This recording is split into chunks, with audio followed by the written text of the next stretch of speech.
Hello, all you freedom-loving people. While President Biden considers preemptive pardons, the fires in California rage on due to poor management, and it turns out that thousands of homes were left without insurance. Okay, let's get into it. Today, President Jimmy Carter was honored with an official state funeral at the Washington National Cathedral. The invitation-only service attended by dignitaries and members of President Carter's family began at 10 a.m. All 5 living presidents, including President Barack Obama, President Joe Biden, and President Trump, were present. As the political leaders entered the cathedral, President Obama sat next to President Trump, and he shared laughs with him while others took their seats. President George W. Bush and his wife walked past the Trumps before shaking hands with the other politicians, but the Clintons did not speak to President Bush, President Obama, or President Trump before sitting down for the service. President Carter died on December 29th at the age of 100. He was the longest living former president in U.S. history. President Carter's grandson, Joshua Carter, and former President Gerald Ford's son, Stephen Ford, delivered the first eulogies. And Walter Mondale, who was President Carter's vice president, also wrote a eulogy for his former boss before he died in 2021. His son, Ted Mondale, presented it. President Joe Biden, who was tearful throughout the service, also had been asked by Carter in late 2024 to deliver a eulogy at his funeral. He described Jimmy Carter as a man of character. By Wednesday night, the wildfires in California had not only not abated, but there was a new addition. Los Angeles Fire Chief Kristen Crowley said a new wildfire broke out near Runyon Canyon in the Hollywood Hills. Runyon Canyon and the Hollywood Hills are one of the most famous attractions in Los Angeles, and it is home to the world-famous Hollywood icon. The new fire has been named the Sunset Fire. The Associated Press has a video cam showing the Sunset Fire erupting. Iconic Hollywood landmarks, the Walk of Stars, the Chinese Theater, the Dolby Theater, the Capitol Records Building, etc. remain in the evacuation areas. Unfortunately, Santa Ana winds will strengthen on Thursday and continue inland through Friday. This makes it a challenge to fight the fires. So, is this disaster a natural disaster? It appears to be, but at the same time, it is a man-made disaster also. Elon Musk retweeted a post from President Trump. President Trump blamed Governor Gavin Newsom for the wildfires ravaging California. President Trump said that during his first term in office, Newsom chose to save an endangered species of small fish, and he failed to follow his administration's orders to send more water to Southern California, and this contributed to the worsening of the state's wildfire troubles. President Trump wrote on Truth Social, Governor Gavin Newsom refused to sign the water restoration declaration put before him that would have allowed millions of gallons of waters from excess rain and snowmelt from the north to flow daily into many parts of California, including the areas that are currently burning in a virtually apocalyptic way. In his first term as president, Trump ordered few restrictions on pumping in California's Central Valley in order to make more water available to the region's farmers. The restrictions were nominally designed to protect smelt, salmon, and other fish. In early 2020, California took the Trump administration to court to block the order, saying that it could lead to the extinction of several fish species. President Trump said he wanted to protect an essentially worthless fish called a smelt by giving it less water. It didn't work, but didn't care about the people of California. Now the ultimate price is being paid.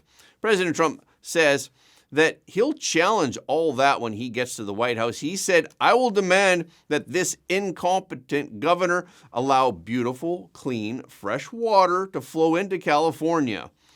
President Trump also said that he knows those areas very well and has friends living in that area.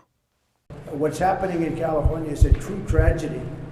I know those areas very well. I have many friends living in those houses. That is a true tragedy. The biggest homes, some of the most valuable homes in the world are just destroyed. I don't even know. You talk about a tax base.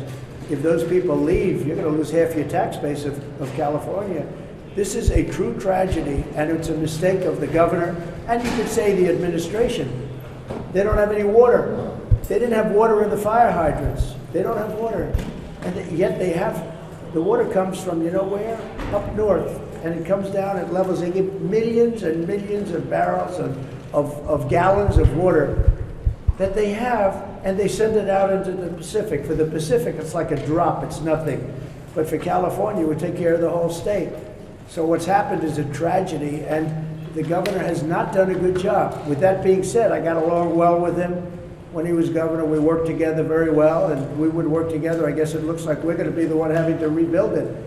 But what happened there, I don't think there's anything that I've ever seen quite like it. And the insurance companies are going to have a big problem, because you're talking about big, big dollars. Newsom is firing back at President Trump's comments. Newsom's office dismissed the claims that there is a water shortage. Newsom's office said, broadly speaking, there is no water shortage in Southern California right now, despite Trump's claims that he would open some imaginary spigot.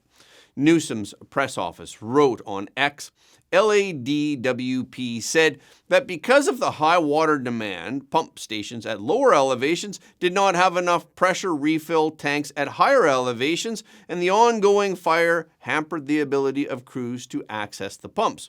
Newsom's office also said that there was no such thing as a water restoration declaration. On Wednesday, Los Angeles Times owner Dr. Patrick Soon-Shiong called into question Mayor Karen Bass's recent cut to the LA Fire Department's budget. In a post on X, Dr. Shiong said Bass's decision to cut the LAFD budget, doubled with efforts of empty fire hydrants, raises serious questions about her leadership. He wrote, fires in LA are sadly no surprise, yet the mayor cut LA Fire Department's budget by $23 million, and reports of empty fire hydrants raises serious questions. Competence matters. The Los Angeles Fire Department's budget cuts are the second largest of the year. The first cut was a $21.6 million reduction in city street services. And to add insult to injury, many of the homes damaged by the fire were not insured. It's not that the homeowners didn't want insurance, but many insurance companies chose not to do business in California. State Farm is one of the insurance companies that recently pulled out of California. It canceled over 72,000 homeowner policies statewide, and this included the Pacific Palisades about 4 months ago in order to avoid financial failure. It's not that State Farm is poorly run, it's that fires are too frequent in California. Also, California's laws and regulations are not really conducive to doing business. The company statement reads, this decision was not made lightly and only after careful analysis of State Farm General's financial health, which continues to be impacted by inflation, catastrophe exposure, reinsurance costs, and the limitations of working within decades-old insurance regulations. Newsweek reported most insurers who have limited their offer in the state mentioned the rising wildfire risk, as well as the state's regulations as the main reasons behind their decision. Unable to increase their premiums to a level that will match their growing risk, companies have decided instead to cut coverage. A reader of the Gateway Pundit says, it's not the insurance company's fault. He wrote, before you read the blurb and blame the insurers, understand that California has done a terrible job of planning and protection. Insurers cannot bear the burden of the Democratic policies and planning. He grew up in California's tall timber country and understands how good cities and neighborhoods do fire prevention. He wrote, where we had cleared roads with large berms, they had none. Where our power companies cleared out once a year, they had brush and trees in the power lines. Where we had evacuation plans we didn't even need, they had worthless plans that weren't communicated or trained for. Mother Nature is a force to be reckoned with, but ignorance makes it worse.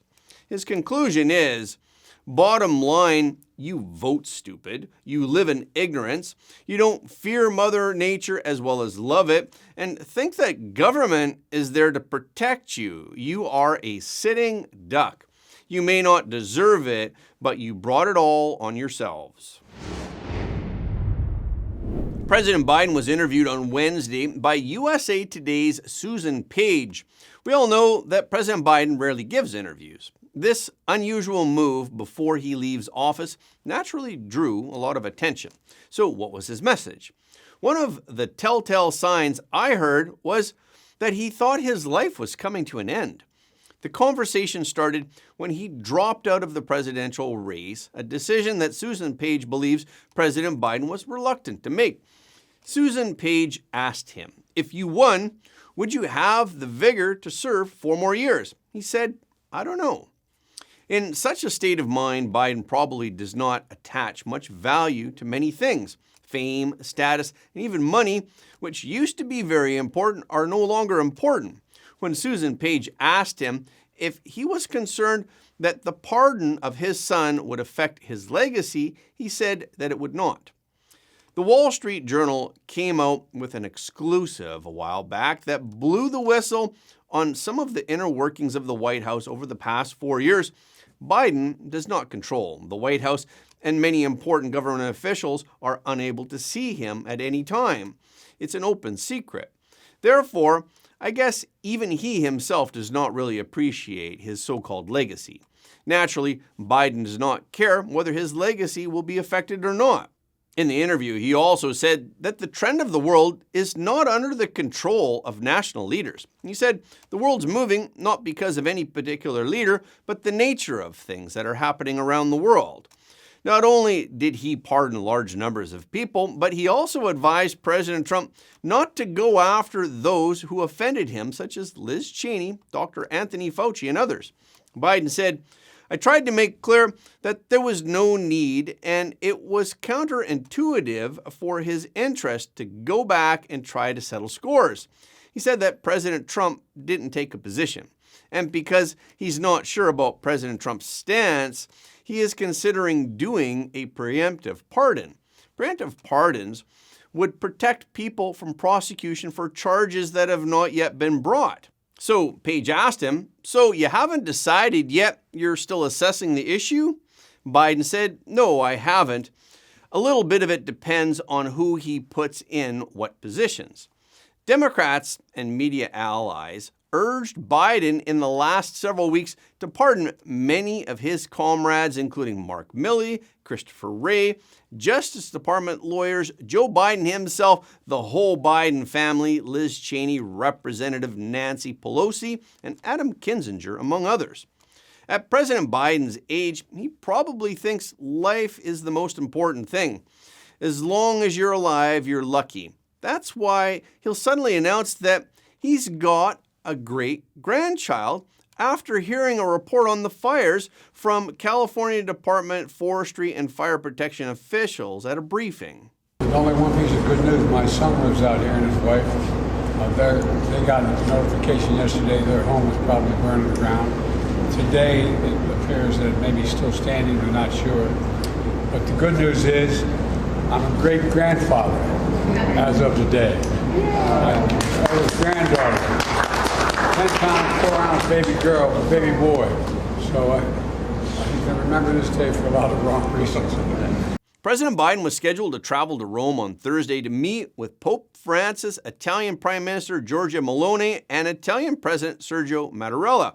But because of the Los Angeles fires, he decided to cancel his trip so that he could continue to focus on directing the federal government's full response to the disaster in the coming days. On the afternoon of January 8th local time, South Korean President Yoon Suk-yeol, who has been suspended from his official duties and who could be arrested, appeared in the public eye for the first time after a long period. According to South Korean media, Yoon Suk-yeol stood at the entrance of the presidential palace as if giving instructions to what appeared to be a security official.